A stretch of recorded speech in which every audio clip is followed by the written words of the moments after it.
দীর্ঘদিন আমি বিএনপির হামলা মামলার শিকার, বহুত মামলা খেয়েছি, বহুতবার আমার উপরে জুলুম হয়েছে। আজকে আমি মাগরিবের নামাজের পড়ে বাইরে বেরোয় সেলুনের দোকানের পাশে বসেছিলাম। হঠাৎ করে আওয়ামী লীগের নামধারী কিছু ছেলে, রাশেদ, নাসিম, জাহাঙ্গীর, বাবুল, আরও অনেকে এসে আমাকে অতর্কিতভাবে হামলা করে। চাইনিজ কুড়োল, দেশীয় অস্ত্র এবং আরও বিভিন্ন অস্ত্র দিয়ে আমার পরে বিভিন্নভাবে আমার পা ভেঙে দেয়, 2 হাত ভেঙে দেয়, পা ভেঙে যত্র করে দেয়। এর পিছনে ইন্ধনদাতা আগে আওয়ামী লীগ করত, এখন নব্য বিএনপি সাজছে। এরকম কিছু লোক ইন্ধন দিয়ে আমাকে মারাইছে। আর যারা মারছে এরা সম্পূর্ণ আওয়ামী লীগের নামধারী লোক। এদের কঠিনতম কঠিন বিচার চাই। আমি দীর্ঘদিন হামলা মামলার শিকার। এখন বিএনপি সরকার ক্ষমতা থাকায় পরেও যদি আওয়ামী লীগের হাতে মেয়ের খেতে হয়, তো এর চেয়ে আমাদের গলায় দড়ি দিয়ে মরণ ছাড়া আর কোনো লাভ নেই। এই যে লাফু, রবিউল আর আমাদের বিএনপির এই আতাউল্লাহ, এরা এই আওয়ামী লীগের সাথে আতাত করে আওয়ামী লীগ আমাদের গ্রামে ঢুকায়, আওয়ামী লীগের সাথে করে আওয়ামী লীগ দিয়ে আমাদের বিএনপির লোকের মার খাওয়াচ্ছে। আজকে আমি এই আতাউল্লাহ, রবুল, লাফু এদের দৃষ্টান্তমূলক শাস্তি চাই। এরা আওয়ামী লীগের সাথে মেশে আওয়ামী লীগের পাশে নিয়ে আজকে আমাদের বিএনপির লোকদের হয়রানি করতেছে, দীর্ঘদিন যাবৎ হয়রানি করতেছে। আমার চাচা, আমার সামনে আমার চাচারে মেরে ফেলাইছে, হাকিম চাচারে। আমি আর রাজু একসাথে যাচ্ছিলাম, রাজুরে ধরে বহুত মারিছে, রক কাটি দিয়েছে, বহুত অত্যাচার করেছে। আমার সেদিন ধরতে পারে নাই, তারপর আমার পরে জুলুম হয়েছে। আজকে আওয়ামী লীগ ক্ষমতায় নাই, বিএনপি ক্ষমতায়, তারপরও আজকে বিএনপি ক্ষমতায় থাকার সত্ত্বেও আওয়ামী লীগের হাতে এই নির্যাতিত বর্বরিত হামলার শিকার আমি হলাম। এর দৃষ্টান্তমূলক শাস্তি আমি চাই, ওরা মনে করেন চলে গেল গ্রামের তো, বুঝতে পারছেন? ওরাই গ্রামের তো চলে গেছিলো এই যে তারেক জিয়া ওঠার পরে, ঠিক আছে?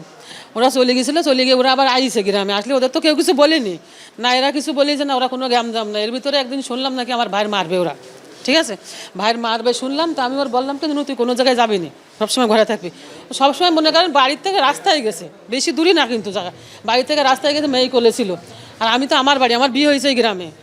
এর ভিতরে বাড়িতে রাস্তায় গেছে, ওর নাসিম ধরে রেখেছে, শাহেদ মেরিছে, বাবুল মেরিছে, আর রবুল, জাহাঙ্গীর, মানে 5 জনে মেরিছে, আর একজনে ধরে রেখেছে, জাহাঙ্গীর ধরে রেখেছে। রাখার পর ওরা ওই হাত পা ভেঙে দিয়েছে। ওই দেখেন, ওরা দেখান আপনার পা একটা, হ্যাঁ? তারা আমলিগ করে, বুঝতে পেরেছেন? আমলিগ করে তারা অনেকবার মেরিয়েছে, মার্ডার টাডারও করেছে। এখন তারা এই বিএমপিতে যোগ দিতে চাচ্ছে। আমার ভাই তো বলেছে আমার জান গেলেও আমি আমলিগে যোগ দেবো না। আমার ভাইয়ের ওই দলে নিয়ে যেতে পারতেছে না, তাই এটা করলো এরা। আমার স্বামী আজ কয়েকদিন অসুস্থ আছে, 3-4 দিন। এবার মাগরিবের সময় ও উঠে করছে কি আমি নামাজ পড়ে আসি, খুশি। এবার নামাজ পড়ে আসি, আমি বলছি কি বাবুর একটু নেন দিয়ে আমি একটু গুছাইনি। এবার ও বাবুর একটু রাস্তা দিকতে ঘুরাইনি, তখন কি আমি 1-2 পা একটু হেঁটে আসি। এবারে ও মনে হয় 1-2 পা হাঁটি যাই ওই ভাঙার পর্যন্ত গেছে।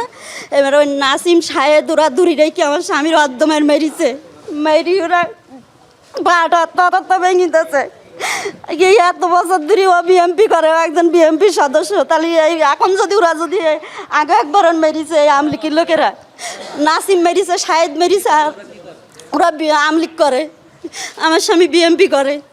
তারা যদি দেশে এসে এখন এই অত্যাচার করে, আগে একবার মেরিছে আমার স্বামীর।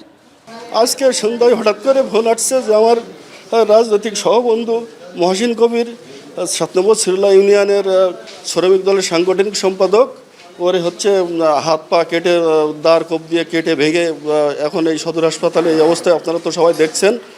আসলে এরা খুব দুর্দান্ত, এরা সন্ত্রাসী। এদের নামে অধিক মামলা আছে, মার্ডার মামলা আছে, ডাবল জোড়া মার্ডার মামলা, 2-3টা মার্ডার মামলা সহ 30-35টা মামলার আসামি। এদেরকে কেউ কিছু করতে পারে না। এরা এখন এই বিএনপি সরকারের আমলে তারা নামধারী আওয়ামী লীগ। এখন এলাকায় ঘেরদখল, জবরদখল, মানুষের হুমকি, এভাবেই তারা একের পর এক চালাচ্ছে। সর্বশেষ আমি আশাশুনি উপজেলার একমাত্রই মানে ক্ষতিগ্রস্ত, যে আমি আজকে পঙ্গুত্ব অবস্থায় জীবনযাপন করতেছি। আমার আব্বাকে দিনের বেলায় মেরে দেয়, তারা আবারও এলাকায় ফিরে কোথার থেকে, এদের মহড়া কোথায়, এদের গোড়া কোথায়, এরা কোথার থেকে শক্তি পাচ্ছে, এটা আসলে দেখার বিষয়।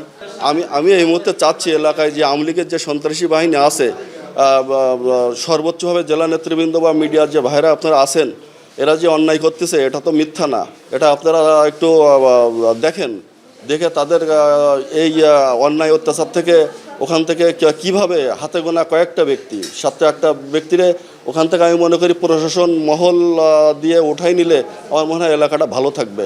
এটাই হচ্ছে আমার চাওয়া।